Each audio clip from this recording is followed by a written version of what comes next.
Magandang araw po, welcome po sa aking channel, Nov9 TV. Patalasasan po, meron po ba kayong mga properties na napapabayaan or non-performing assets? Plan nyo ibenta, pero wala kayong oras sa pagbenta nito. Kung ito'y pagkakatiwala nyo po sa amin, tawag lang po kayo sa aking numero, usap po tayo, gawin ko po ng video for free. Yes, libre po, wala po kayong babayaran. Tutulungan pa namin kayong mabenta ang inyong property.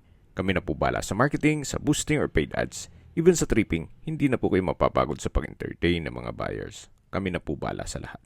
Tawag lang po kayo. Nandito po tayo ngayon sa Dasmariñas, Cavite kung saan meron po tayong bagong video presentation. Isang residential property na may lot area na 1,000 square meters. Possible po ito maging commercial, gawa ng ito'y nasa main road. At malapad po ang daan. Ito po'y titulado, buhay po ang may-ari, kaya wala po kayo maging problema sa documentation o sa transfer ng title. Patag na patag po ang lupa, kaya usable po lahat. Wala pong masasayang. May access na rin po dito ng tubig, kuryente at internet provider. Gawa ng marami na rin pong kabahayan dito sa area. Napakatahimik po ng lugar, sariwang hangin at malamig po ang klima. Ito po yung nasa mataas na lugar. Estimated elevation above sea level ay 498 feet. Kaya flood-free area po ito. Yan po, tunghayan po itong napagandang property. Marami po kayong pwedeng i-project dito. Pwede niyo pong gawa ng warehouse.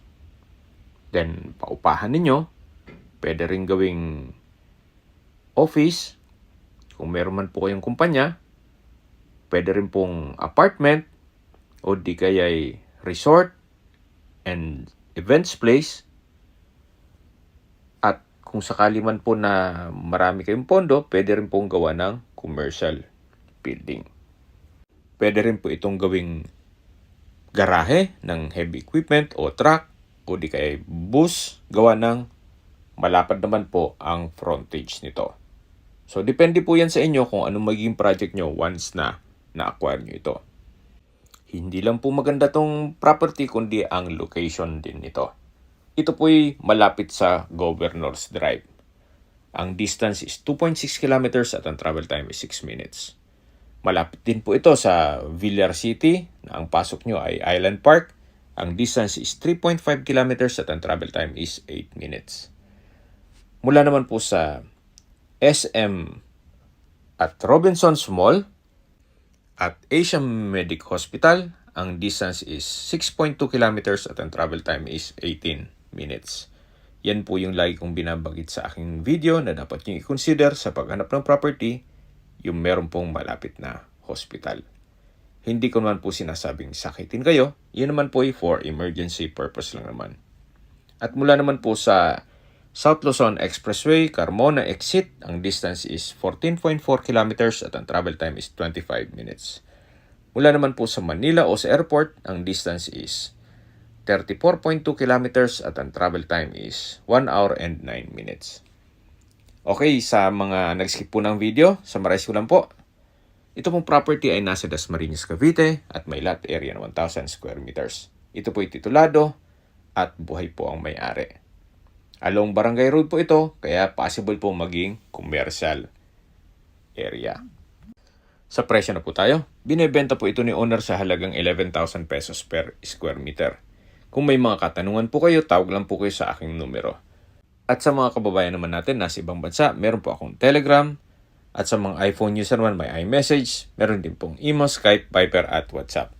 Same number lang po, 0917-316-3399. Sa mga nagtatanong naman po ng aming Facebook, meron po aming Facebook page na Nov9 TV at Facebook Real Video. Meron din pong TikTok at Instagram.